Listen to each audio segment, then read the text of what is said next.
got the right bitch. No lefty, walking my truth, don't fuck with my step team, crawl for you walk, run it, catch me, got a sharp tongue, spit. We're all going to talk about black trans men, honey.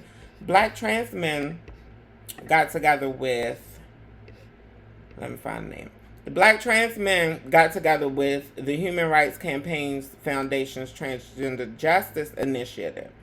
Yes, honey, yes, these fine gentlemen here got together in May and Cicada. Yes, they asked them questions. A few things they wanted to know. They wanted to know what resources do black trans men need, what motivates them, how do they express their faith, are some of the main subjects that they wanted to reach out and touch on. You had Jamel Ware, C.J. Mosley, Braylon Brown, to name a few.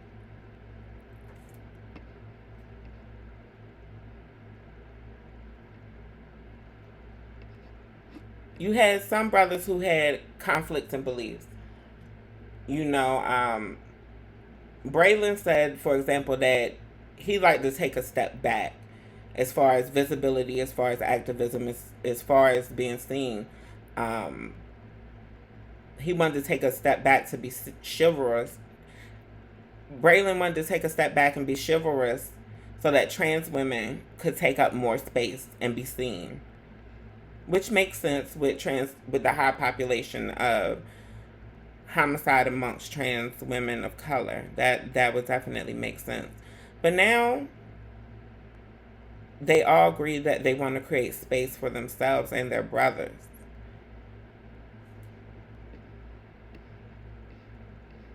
It's time to step back into the limelight. It's time to step out of the shadows.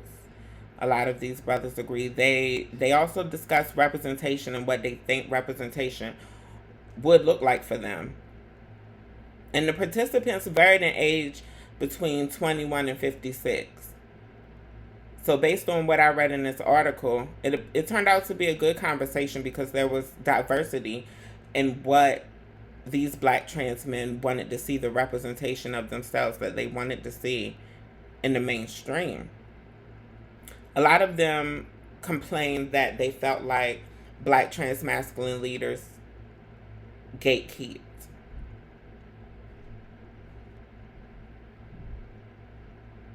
They feel like black trans masculine leaders have also been tokenized.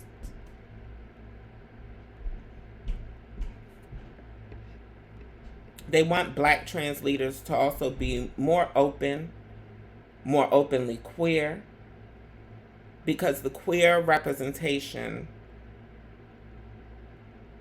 of black trans men is necessary for the needs of black trans men to be met.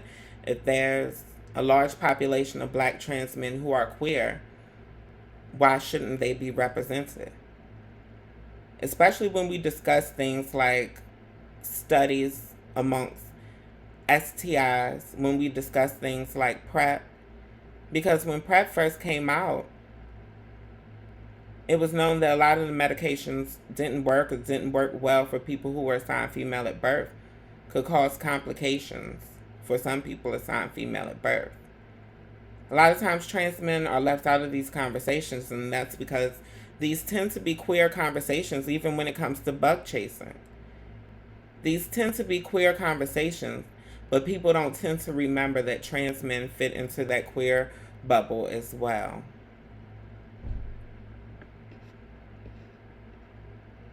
Due to patriarchy, due to black men being told to stifle themselves, due to trans men assimilating or naturally just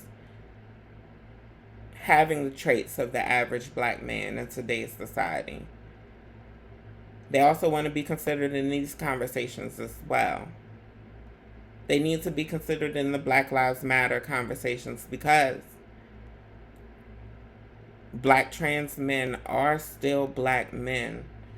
When that police officer comes to that window and asks for that ID, they're going to see a black man before they see anything else.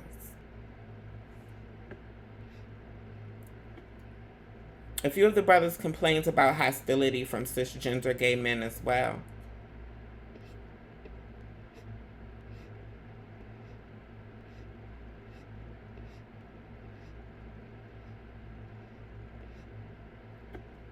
These brothers have a lot to say. We have to listen to our brothers. We have to acknowledge our brothers.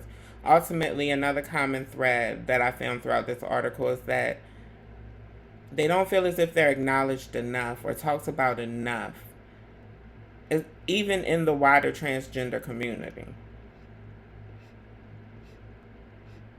A lot of times when we have trans conversations, we're not having them with trans men in mind. And I've got to admit that I've even been a perpetrator of that.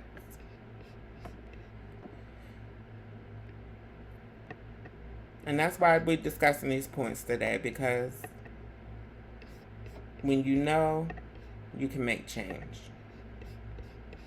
Also, some more news for y'all before we get out of here. Yeah, we won't be on here much longer. I just gotta spread some information for y'all. This is some good knowledge, some good tea for my trans and my queer folks, honey. Indeed will give trans employees $10,000 to relocate for gender affirming care.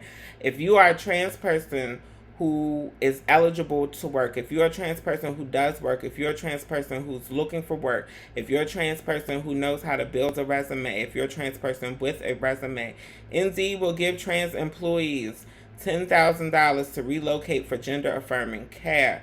If you're someone who's considering relocating for gender affirming care, I would suggest going on Indeed's website. I would suggest reading. I would suggest getting familiar with this policy, getting familiar with this new initiative that Indeed is providing due to all of this foolishness, because whatever happens after election year, whatever happens in the next year, may determine whether this is still an assistance that's available to trans and queer people.